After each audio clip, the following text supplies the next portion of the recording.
চলে এলাম বন্ধুরা আর একটা নতুন ভিডিও নিয়ে। আজকে তো সবার বাড়িতে বাড়িতে বাগদেবীর আরাধনা, আমার বাড়িতেও তাই। আমার বাড়িতে কিন্তু অনেক সকালেই ঠাকুরমশাই এসেছেন। আর দেখছো তো অঞ্জলি দেওয়ার লাইন কত বড়, কেউ দাঁড়িয়ে দিচ্ছে, কেউ বসে দিচ্ছে। যেহেতু আমার ঠাকুর ঘরের ভেতর থেকেই মানে ভেতরে বসেই সব কিছু, ঠাকুর ঘরটা অতটাও আমার বড় নয় যে একসঙ্গে সবাই মিলে অনেকজন বসতে পারে। যাই হোক, আবার কেউ কেউ দেখছো জানলাতেও দাঁড়িয়ে রয়েছে। এই করে অঞ্জলি পর্ব তো চুকলো। তারপরেই দেখো এই যে খুদে চলে এসছে হাতে খড়ি দেবে বলে। খুদেকে ঠাকুরমশাই অনেকবার করে ডাকছে, কিন্তু খুদের আসার কোনো ইচ্ছা নেই। ওই জন্য ঠাকুরমশাই আর কোলে নেয়নি, ওর মায়ের হাতে বসেই কিন্তু ওর হাতে খড়ি হলো। আর আমাদের বাড়িতে কিন্তু মানে প্রায় বছরই হাতে খড়ি হয়। আর খুদের বাবা পেছনে দাঁড়িয়ে দাঁড়িয়ে কিন্তু ভিডিও বানাচ্ছে। যাই হোক, খুদেকে অনেক বলার পরে খুদে তো হাত ধরে ধরে লিখলো। লিখে ওর মানে কি বলবো, নতুন জীবন শুরু হলো আজ থেকে। সবাই আশীর্বাদ করো যেন ও সব কিছু মানে ভালোভাবে করতে পারে। তারপরেও কিন্তু দেখো আরও এক পর্ব অঞ্জলি ছিল, সেইটাও বাকি ছিল, সেটা হয়ে যাচ্ছে। এখনও কেউ দাঁড়িয়ে কেউ বসে অঞ্জলি দিচ্ছে, কারণ হচ্ছে সবার হচ্ছে না বলে তাই। ভাই বোনে বসেছে আর মধ্যিখানে দেখো খুদেটা দাঁড়িয়ে আছে।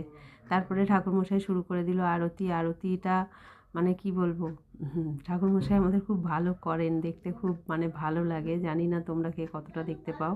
পুজো পর্ব মিটিয়ে ওপরে এসে দেখো রান্নাবান্নার জোগাড়পাতি চলছে। যেহেতু সরস্বতী পুজো, সব কিছুই অন্যরকম, রান্নাবান্নাও অন্যরকম।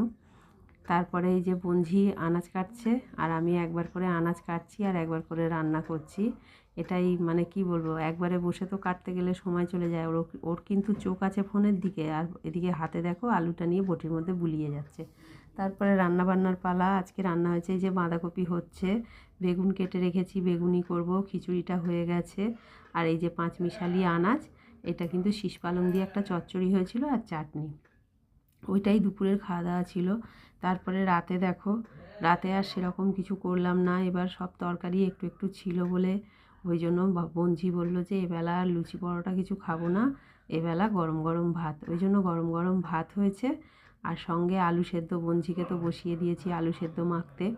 বঞ্ঝি আলু সেদ্ধ মাখছে, ওর ছেলের জন্য একটু তুলে রেখেছে। আর এই যে রয়েছে পালং শাকের তরকারি, কিন্তু রয়েইছে। এবার বাসি হয়ে গেলে তো সেই আমাকে একাকে খেতে হবে, এখন খেলে তবু সবাই মিলে খেয়ে নেবে। তাই জন্য এই তরকারিটা, আর সঙ্গে কিন্তু আছে বাঁধাকপির তরকারি। এই যে বাঁধাকপিটা এখনও গরম করিনি, বাঁধাকপিটা এবার গরম করব। এই দিয়েই রাত্রিরের খাওয়া দাওয়া হয়ে যাবে, আর সেরকম কিছু করব না। তার কারণ হচ্ছে নষ্ট করে তো লাভ নেই, যা আছে তাই খেয়ে নিই। এই হলো আজকে আমার সারাদিন। তোমাদের কার কেমন কাটলো জানিও। দেখা হচ্ছে আবার পরের ভিডিও।